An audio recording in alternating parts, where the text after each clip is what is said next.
Hello, everybody. Welcome to the International College Options Virtual College Fair. We are really excited to have you participating in this event. We've got some fantastic schools here with us today. My name's Andy, and I'm going to be your facilitator. And before we get started, I just want to go over a couple of housekeeping items.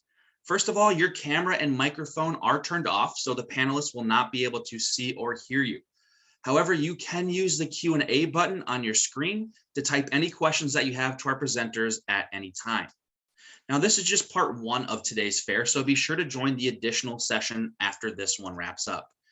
And then lastly, this presentation is being recorded, and that recording is going to be available at strivescan.com/ICO. And now I'd like to turn things over to our first presenter, the University of Edinburgh. Hi, everybody. Thank you for joining this session today. My name is Hilary Sementina, and I am the regional representative for the University of Edinburgh in Scotland, and I am based in California. So the city of Edinburgh. Edinburgh is Scotland's capital city. As a capital, it has everything you would expect: museums, theaters, cinema, nightlife, etc. But it's relatively small with just a population over 500,000 people. There are 4 universities in Edinburgh, so it's a very student-friendly city. It's compact and walkable. It's easy to get around. You do not need a car. Most students will walk, ride a bike, or take the bus. And we are also known as the festival city and a cultural hub of Europe. There's about 12 festivals throughout the year, so there's always something exciting happening in the city. The university itself is one of Scotland's ancient universities, founded in 1583, and we're currently ranked 16th in the world. We are a large research-based institution. About 85% of our academic staff are actively involved in research, and this is across multiple subject areas, and it directly influences both our undergraduate and our postgraduate teaching. As Scotland's largest university, we're very open and welcoming to students from across the globe. We have about 45,000 students in total, and I'd say roughly 25,000 of those are undergraduates. 41% of our student population is international, meaning they come from outside of the United Kingdom. So you'll really get an international experience at Edinburgh, and a third of our academic staff also come from outside of the UK. We are very proud of the fact that we're the #1 destination in the UK for US and Canadian students. So academically, our university is divided into 3 colleges, but that's not to say we're a collegiate system like Oxford or Cambridge, for example. It's just how we organize our academic disciplines. The largest is the College of Arts, Humanities, and Social Sciences. This is where you'll find subjects such as English literature, history, politics, business, law, our languages, amongst others. Then there's the College of Science and Engineering, where we have informatics or computer science, engineering, physics, math, biological sciences, etc. And then finally, the smallest is our College of Medicine and Veterinary Medicine, where our medical and vet students study. So as a large institution, you'd expect we have many degree programs. We have about 390 undergraduate degrees to choose from. So hopefully we offer something you're interested in. And then our academic year is divided into 2 semesters. Semester 1 runs from September until December, and then you'll take your exams. And then semester 2 is from January until May, where then you take your exams at the end of May. So moving on to undergraduate study, in Scotland, it's slightly different than in the rest of the UK. In Scotland, most undergraduate degrees are 4 years in length, whereas in England, Wales, and Northern Ireland, most undergraduate degrees are 3 years in length. So this 4-year degree structure means that students have flexibility and choice in the subjects that they study in their first 2 years.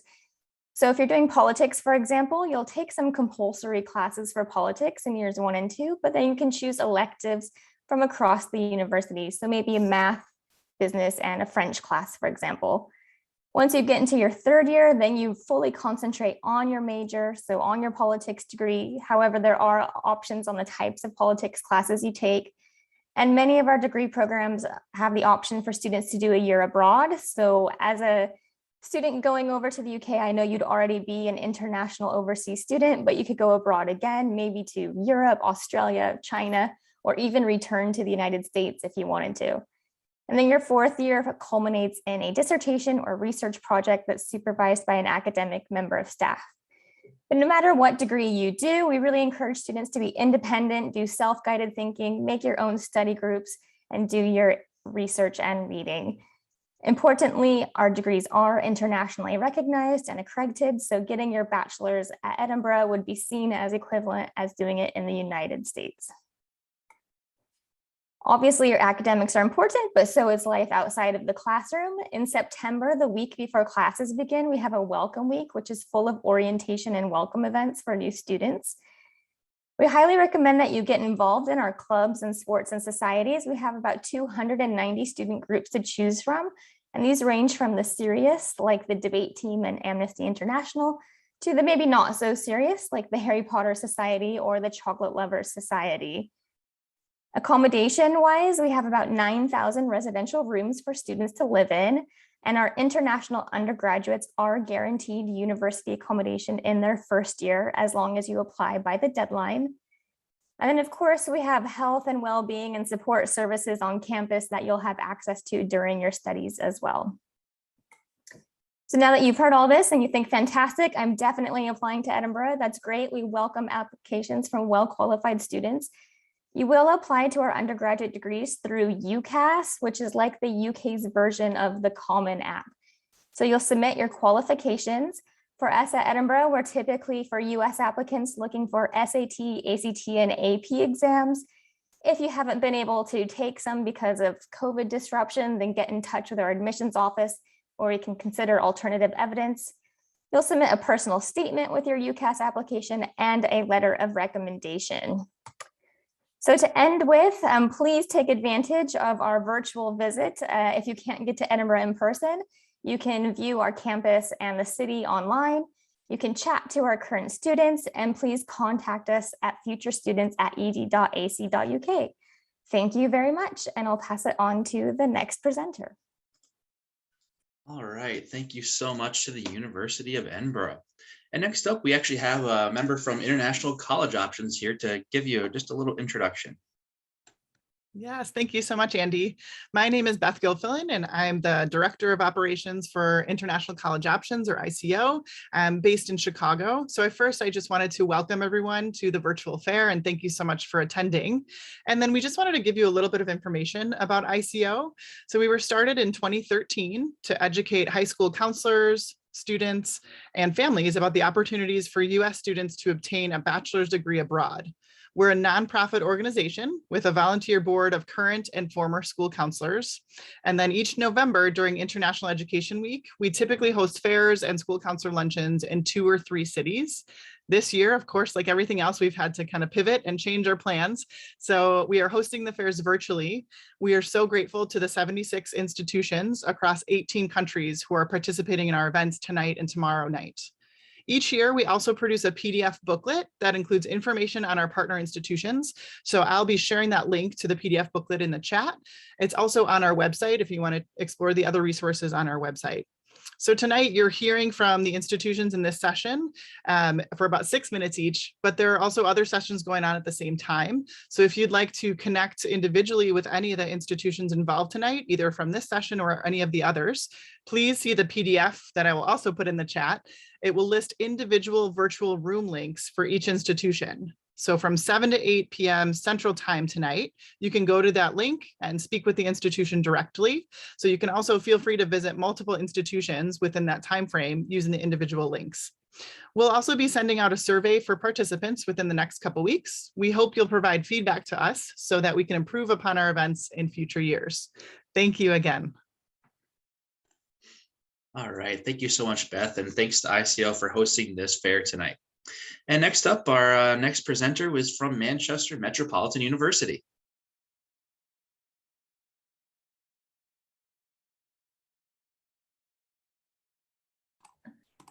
Thank you very much. So hi everyone, I'm Lindsay Ashton. I'm from Manchester Metropolitan University.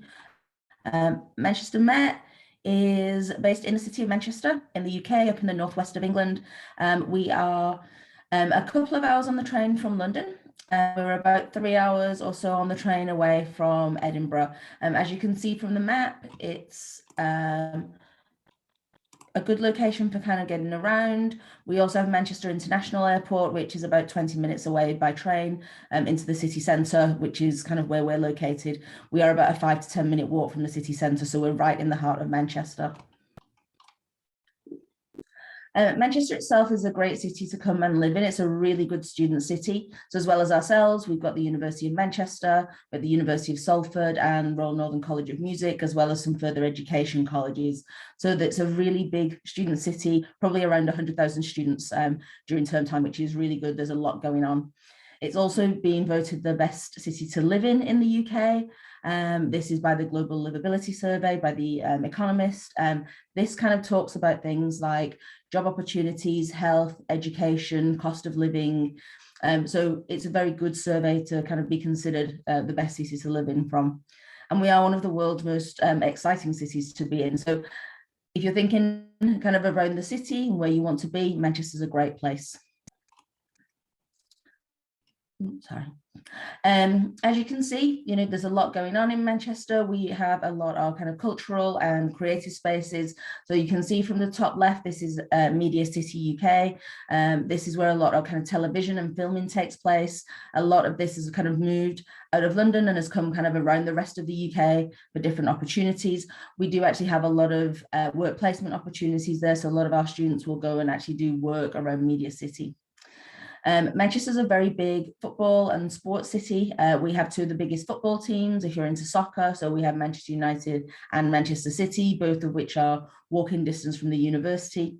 But it's also kind of renowned for a lot of other sports as well. So things like cycling, squash, taekwondo, gymnastics. The velodrome where the British cycling team trains is actually housed in Manchester. You can go there and actually practice yourself as well. Manchester is also a very big city for music and arts and culture. So we do have a lot of events taking place. Manchester is very well known for its music scene. But the picture in the bottom right is actually from Manchester International Festival, which takes place every 2 years in Manchester. We have a lot of different types of kind of cultural events taking place over a kind of 2 or 3 week period. And actually, again, we have a lot of our students getting involved in this, whether it's actually through the arts, volunteering. We actually had a lot of our art students who, for the last Manchester International Festival, designed a lot of the logos and the decorative paraphernalia that kind of went around Manchester. So we do get very involved in these things. So this is our campus. As you can see, we are in the heart of Manchester. You can see here in the top left, that's Manchester City Centre. So very easy to kind of walk to and get to. We have 4 faculties, so health and education, business and law, science, engineering, and arts and humanities, and everything is all on one campus right in the city centre. Our student accommodation is also on campus as well. So in the first year, we do guarantee our international students accommodation, and you can be right on campus. You don't have to worry too much about trying to figure out getting your way around Manchester too soon when you arrive. You can take that time to get to know Manchester, and then in the second year, most of our students will move out into private accommodation. We talked about the 4 faculties. As you can see, we have a very wide range of subject areas kind of within those faculties. So ranging from art design, history, languages within arts and humanities. We have accounting and finance, events, law and business and law. With health and education, we do secondary school teaching, and we also have a lot of healthcare, such as nursing and physiotherapy. And then in science and engineering, that ranges from kind of biology, chemistry, different types of engineering, but also kind of natural sciences, geography. So a very, very broad range of subject areas to consider. We did actually used to be placed kind of all around Manchester as a university, but over the last 10 years or so, we've actually moved into that one campus space. So many of our buildings on our campus are actually brand newly built. So we have a lot of new buildings, a lot of brand new facilities as well. Our School of Digital Arts, which is kind of the big picture in the middle there, that actually opened last week. So that's brand new with a lot of brand new programs around the digital arts areas, things like user experience and web design. And then we've also got 2 new areas coming on board soon. So we've got our Institute of Sport, which will open next year. So if you're into sports, we have sport and exercise science, but also things like sports business and sports management. So they will all live within our Institute of Sport. And then we'll have new buildings and new facilities for our science and engineering program opening in 2024. So there's a lot of new buildings, new facilities, and kind of new initiatives going on our campus all the time. So when you consider Manchester Met, we are one of the largest universities in the UK. We have about 34,000 students. We have actually been on our campus since about 1824 with our School of Art. It's actually one of the oldest art schools in the UK. Our programs, as I've mentioned, we kind of go from architecture through to zoology, and many of our programs have professional accreditation. So that's something to consider when you're doing your research. We have a very big emphasis on employability. So we want to make sure our students are gaining those opportunities to have some kind of work experience or networking opportunities. So we do a lot of live projects. We have many programs with a one-year work placement, and a lot of our students kind of demonstrate what they're doing through trade fairs and different kinds of competitions. So there's a lot of opportunities to get yourself and your work kind of into the public sphere and be considered for the industry that you're interested in. And that's everything from me. If you do have any questions, please get in touch. But that was a bit of a quick whistle stop tour around Manchester Met. I'll hand over to the next presenter. All right, thank you so much to Manchester Metropolitan University. And next up, we've got the New College of the Humanities. Okay, I'm just going to share my screen with everybody and we'll get started. Hi, everyone. My name is Brian Butler, and I am the Senior Advisor for Undergraduate Development here at New College of the Humanities. When I'm describing the college to everyone, I like to say we're a little bit of a hybrid mix of the UK tutorial system and the US liberal arts system. So like Oxford and Cambridge, we also work in the tutorial system, and I'll explain a little bit about that, what that means to you guys in the next slide. We are small by design, so we have just over 300 students at our campus. All of our degrees are taught and awarded, and our degrees are awarded by us here at New College of the Humanities. We have just moved into a brand new building in central London. So we are right near Tower Bridge, and we have an iconic view of Tower Bridge and the Shard. We're also part of the Northeastern Global Universities Network. So that means students that are coming to New College of the Humanities, we are working on programs, so you'll have an opportunity to either go and do a study abroad at one of the campuses, either in Boston or one of the campuses in the US or in Canada. So because of our, because of our partnership with Northeastern University, some of their students come over to our campus as well. So with them and the 300 at New College of the Humanities, we make up a total student body of just over 900, which means that you have the opportunity to start making connections for when you're looking out for work. As I mentioned before, this is what our wheel, what I like to refer to as our wheel of fortune. So we work on a major minor system. So all of our students are required to do a major and a minor. So the outer ring are all the majors that we offer, the white rings are all the minors that we offer, and the green ring is our liberal arts program. So when you come to the College of the Humanities, you can choose, it's up to you which 2 degree subjects you want to put together. So for instance, you could do English with data science, you could do history with law, you could do philosophy with creative writing. It is totally up to you. We do offer PPE and PPH, which is philosophy, politics, and economics, and philosophy, politics, and history. At most universities here in the UK, you would do an equal amount of those three subjects, but at New College, you can actually choose one of those subjects that you feel more comfortable with, and that could be your major, and the other 2 would be your minor. So if you're doing a standard major minor with us, 75% of the time you would do your major, and 25% of the time you would do your minor. If you're doing PPE or PPH, 50% of the time you would do your major, and then the other 2, you would do your minor.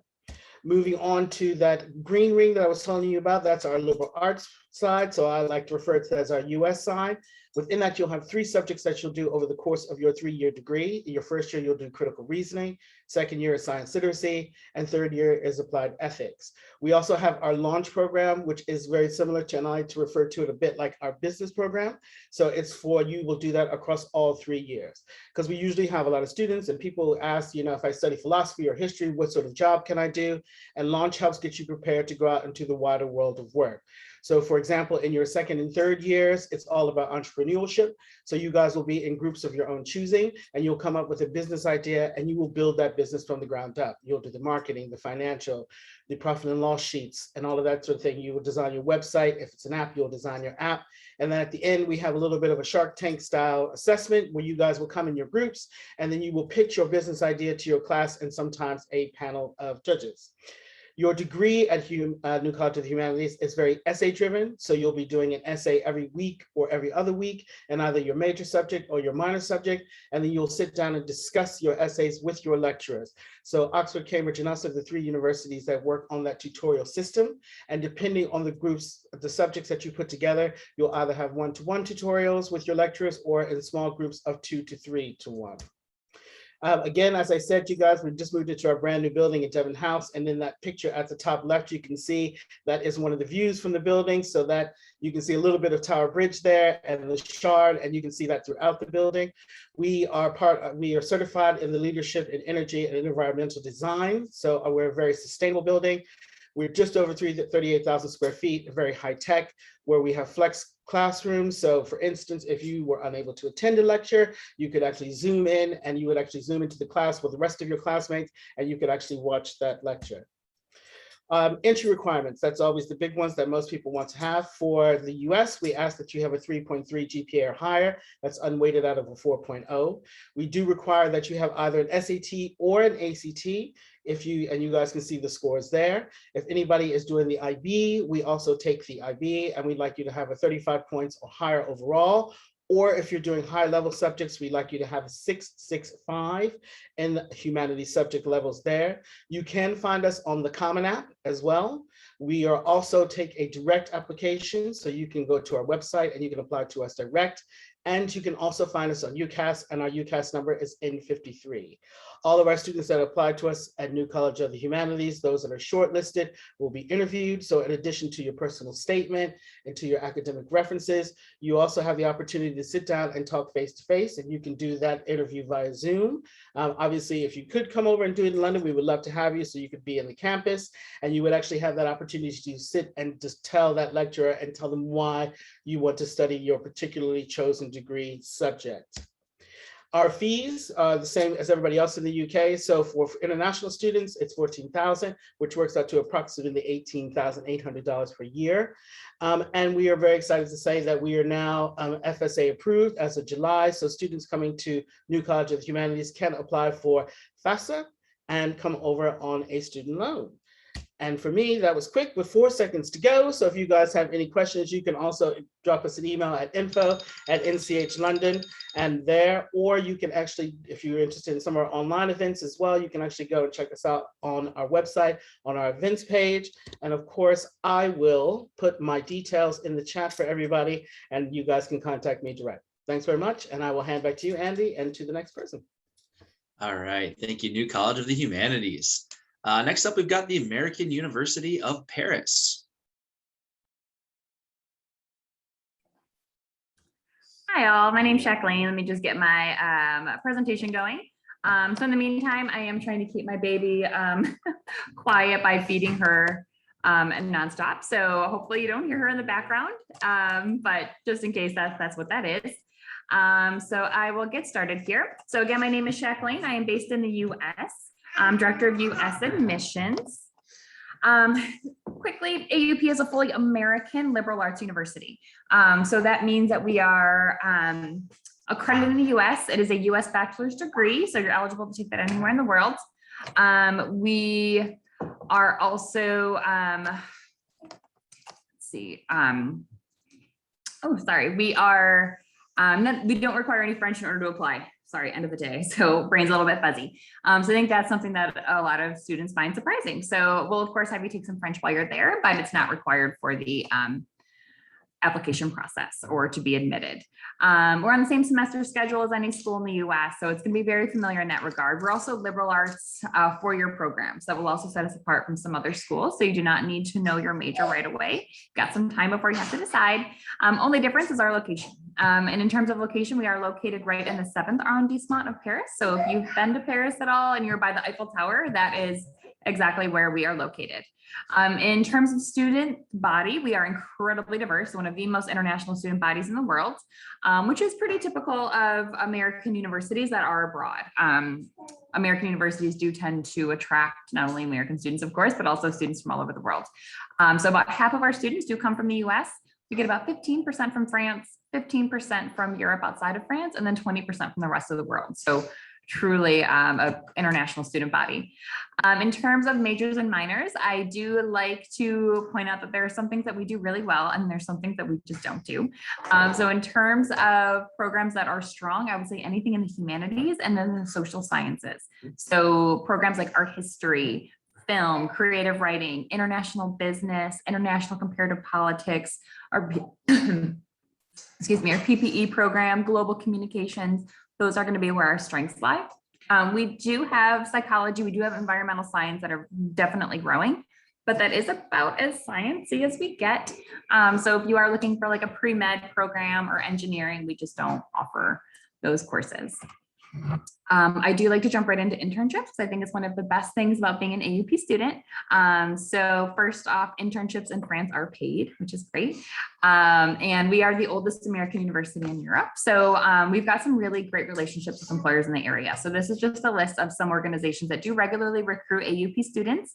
You can see there that fashion and luxury category. We certainly have a large number of students that do pursue fashion, not fashion design, but more like fashion communications, fashion business, fashion journalism. We definitely have a human rights thread that goes through a lot of our programs as well. So we definitely have some internship opportunities there. Students intern at the US Embassy in France, at Google, the BBC, Musée d'Orsay. So lots of great opportunities there. And then as mentioned before, this just kind of gives you a visual of where we're located. So you can see the Eiffel Tower there on the left. You can see that we're kind of scattered, right? So we're a city campus, we're integrated into the neighborhood, but from, you know, the Montessori building on the left to the La Tour Marburg on the right, it's maybe like a slow 10-minute walk. So it's not very spread out, still pretty compact. And these are just some pictures so that you can see what it looks like in the neighborhood. So you can see, you know, pharmacies, restaurants, bars, cafes, residences, so quite a mix. I do want to touch on housing because we guarantee housing for incoming first-year students, and we actually require that they use our housing that first year. After that, it's optional, or you can utilize our housing database where we have a whole network of landlords that we work with to provide furnished apartments. But in any case, all of our apartments are apartment style, so they're full kitchens, private bathrooms. We don't have a meal plan at AUP, so that is important to note that you will be cooking your own meals. We did recently just buy a couple of our own buildings. So we're really excited to have 2 buildings that are nothing but AUP students, and they do come with an RA and sort of that more traditional American dorm kind of feel. But still they have the kitchens and it's still going to be kind of independent in that way. So just nice to know that we do have all those housing options. Clubs and organizations, definitely not your typical college. We're not one of those that has like, you know, all things for all people. A lot of our clubs and organizations tend to revolve around food and wine, like diversity, culture, business, politics, service. They kind of live more in that space. One of my favorites was a couple. Beit Navu is an awesome service organization in which students get to work directly with Syrian refugee children in Paris. That one's popular. Another one is Black and Abroad, definitely growing, becoming much more visible on campus. My favorite thing about them is that they host, you know, open meetings for everybody, but then also closed meetings that are only open to other Black students. So it truly is a safe space for students to talk about their experiences. As far as applying goes, super easy. We're on the Common App, or you can apply on our website. We do not require anything extra except for a supplemental essay. That's basically just like YAUP. And we are test optional. So ACT, SAT not required. For those that do submit it, just to kind of give you an idea, average incoming ACT is about a 30, SAT is about a 1250, but again, not required. The test of English competency, for the most part, any student applying from the US is not going to need to submit English test scores. So you can, that requirement will be waived on your application. We do practice that holistic admissions approach as well. So we don't have a GPA cutoff. It's, you know, we're really looking at fit here. Quickly, it's a little bit outdated, but total cost of attendance is about 60,000 in US dollars. So that's tuition plus housing and groceries and all of that. But we do offer financial aid and we are on the fast bus. So that can all start to bring the cost down. If you're an IB student, we especially love you. And that's it. We have IB scholarship apply. But yep, that is it. So thanks for having me. All right. Thank you so much to the American University of Paris. And next up, we have Macquarie University. Awesome, thank you. All right, I'm just going to share my screen here.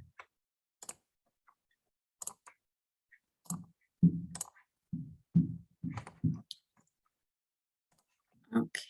Oh, sorry. Awesome. Okay, so my name is Shelby. I'm the country manager for North America for Macquarie University, which is based in Sydney, Australia. So obviously, besides Sydney being an absolutely beautiful city, what else does it offer? The city itself is the top 3 most livable cities in the world. Really, no matter where you're coming from, it is a really smooth adjustment, and we do have support to ensure that our international students are feeling comfortable in finding a home for themselves in Sydney itself. It's also the top 5 safest cities in the world. I can attest to this. I lived there for about 3 years. You know, regardless of the time of day that I am walking, day or night, I always felt comfortable regardless if it's a city or a community. And it's also the top 10 best student cities in the world. So out of the entire state of New South Wales, in which Sydney itself is situated, 80% of international students go to the Sydney city for their international studies, which is further attest to just how big and large and welcoming the city itself is for international students such as yourself. Okay, so the Macquarie student experience, what does it look like? What are you going to do? What are you going to feel when you're there? So we, of course, have our own campus activities. We have our own mascot, and we, of course, have our cultural events and our student clubs. So the ones that are not so serious, like Harry Potter Society, Musician Society as well. But then, of course, the ones that maybe Greek Society, Thai Society, you, of course, do not have to be Greek or Thai to join those. You can certainly go enjoy the food, expand your cultural competency, which we are huge on. We also have our own sport and aquatic facility with indoor and outdoor gym facilities, badminton, squash, indoor and outdoor pools as well for you to enjoy during your downtime of class. Of course, there is the student center where you can go ask your questions or they can assist you in pointing you in the right direction.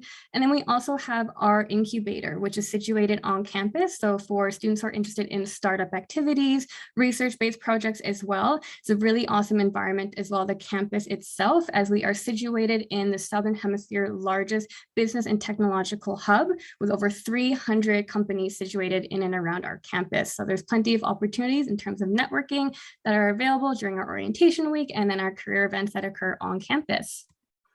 So area specializations, what kind of programs do we offer? Well, we really tap into a lot of different facets here. We, of course, have our business school, Faculty of Arts, Science and Engineering, and then our medicine and health components. We really do well in terms of our psychology, our medicine programs as well, given we have our own hospital on campus, but that does not mean that our other programs lack. We have great staff as well, international reach, PhD, and lots of industry experience that you will learn from, especially our cybersecurity. It's a nice niche environment in terms of ICT. So it's really growing and booming right now. So certainly a great place to consider. So where will you live at Macquarie University in Sydney?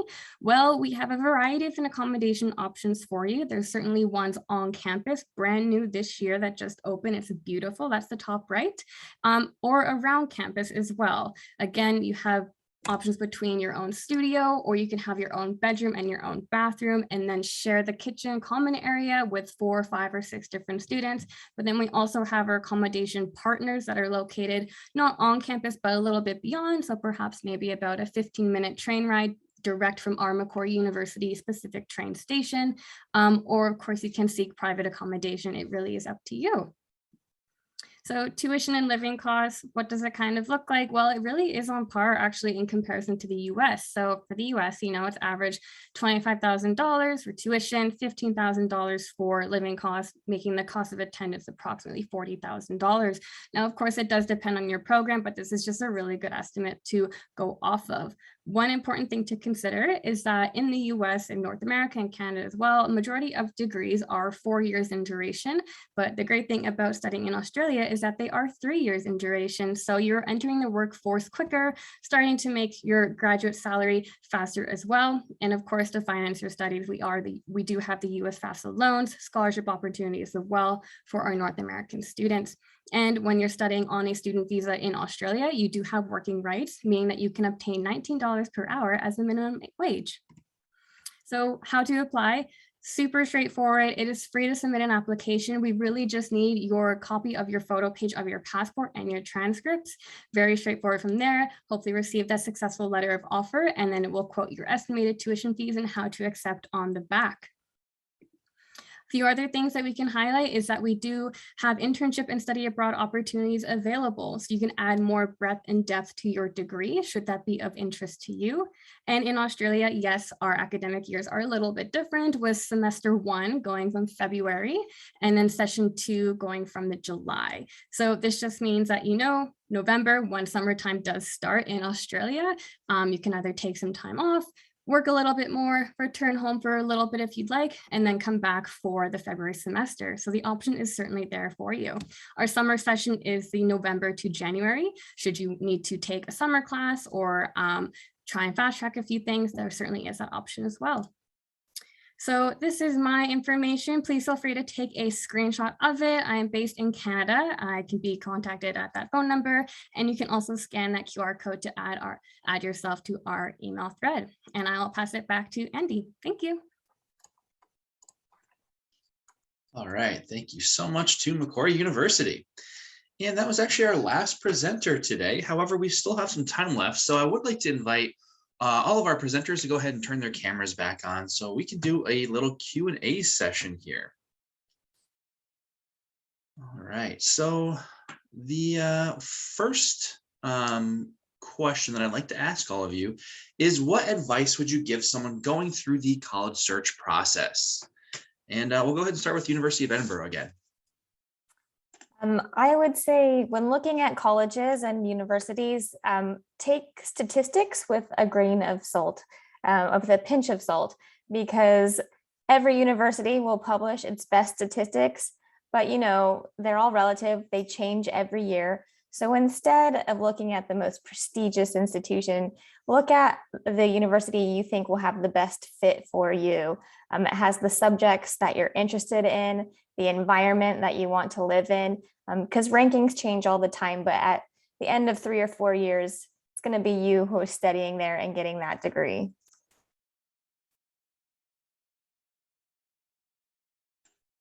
And how about Manchester Metropolitan University? Yeah, I definitely echo what Hilary says, particularly in the UK. When you're applying through UCAS, you just have those 5 choices. So it's important to kind of do the research on the program, making sure that you're finding the right content for you, and then looking at the location. So you're going to be living in the right place that you're interested in living in, as well as studying in, because it's not all about the study. You need to be kind of comfortable in where you are, so you can settle into that place you'll be living for 3 or 4 years.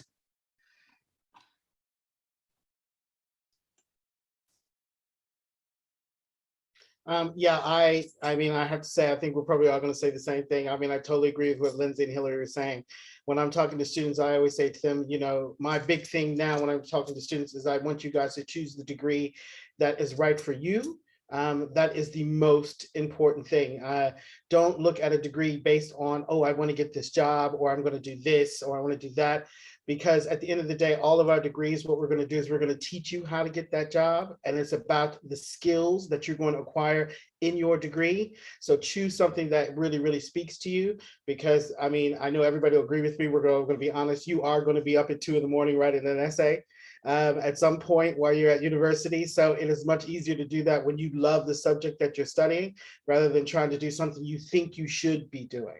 So, really, really focus on what is going to speak to you. So if you love graphic design, you should do graphic design, because all the skills that are going to come with that degree, whatever degree you choose, whether it's history or philosophy or, law and medicine, there, it's all going to be there. And that's what the employer is really looking for, the skills that you're going to acquire. Great. I would say that, was I next? Okay, I wouldn't just jump in there. Okay. Just be absolutely authentic in the college application process and don't worry too much about trying to make yourself fit a particular school, because as long as you are yourself, you're going to be admitted to the right university. Hopefully that takes some pressure off. Yeah, I would just say, honestly, be open to obtaining that international education for your degree. Tuition fees are often on par with the US, and while offering a truly diverse educational networking opportunity, look at the program, but your surroundings as well, and how you yourself want to grow as a person. The world is actually a small place, and home is never too far away with the right school. Very nice. All right, so next question. What is one thing that you want students to remember about your school? And we'll go ahead and start with the University of Edinburgh again. I would say with the University of Edinburgh, it's very hard to sort of separate the university from the city. We are not a campus-based institution. Instead, we like to say the entire city of Edinburgh is our campus. We are a large university as well. So if you're looking to go to a very international, metropolitan, large institution that has many degree programs, then Edinburgh could be right for you. But if you're looking for maybe a more intimate campus-based experience, you might want to consider other institutions.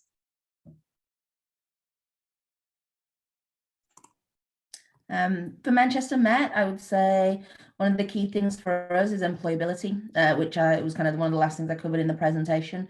We have a lot of great opportunities around not just kind of work placement. So a lot of our programs offer that 1-year work placement, but also we do a lot of work with industry. So a lot of our lecturers have actually come from industry and still have those connections with industry. So they have guest lecturers come in. We have a lot of opportunities for kind of networking within the different industries that we kind of have all of our programs in, but also we do try to make sure that our students are getting their work and themselves out in front of those key people. So that might mean, as I say, trade fairs, competitions, different kinds of events where we take our students to the industry as well. So there's a lot of opportunities for students to be able to get themselves out there and network. And we want to make sure that students are getting out and getting the right jobs for themselves. For us at New College of the Humanities, I would say that the one thing that I want everybody to take away is that we are incredibly personal. We're a small university, so that means you guys get a lot of contact time with your lecturers. We really want to hear your voice when it comes to your writing, because you guys are going to be doing, as I mentioned, a lot of essays and a lot of tutorial sessions. So we're not trying to turn you into someone else. We want to hear what you think about the topics. We want to see how you write. Your lecturers really spend the time to get to know you, as well as all of us. We, as cliche as it sounds, we are like a little family there. So, everybody gets to know everybody, and it's it's a really personal and a really, really great place to be, and a great place to study. I would say if there's one thing to remember about AUP, it would be the internships. Again, I said it before, but it's my favorite thing about being an AUP student. And about half of our internships do lead to full-time job offers. And studying in France automatically makes you eligible for a 1-year work visa. So if staying abroad is something that you were interested in, that could also be another way to do it. Fabulous. I would say that, people come to Macquarie University from far, but they stay for a reason. So someone like myself from Canada, it's both an intimate and broad campus experience. You can do everything and all you need in and around campus should you choose, but it's also a mini city in its own. So you really expand your cultural competency and international network just by being on campus and studying in that classroom, regardless of your program. But you're also a few kilometers from the downtown Sydney area, so you can really make your mark and grow further in that regard. Awesome. Thank you so much. A lot of really great information there. We are actually right at the end of our session, though. So I do want to say thanks to all of our panelists today for sharing information about their institutions. And also thanks to all of you for joining us. Now, when you close this window, there is going to be a link to a very quick 5-question survey, and we'd appreciate any feedback that you can provide. We also encourage you to check that schedule and sign up for more sessions. I know Beth put those links in the chat there for those more individual sessions later on. So please check those out. And again, you will be able to find this session's recording as well as all of the other session recordings at strivescan.com/ICO. Well, thanks again, everyone, and enjoy the rest of the fair.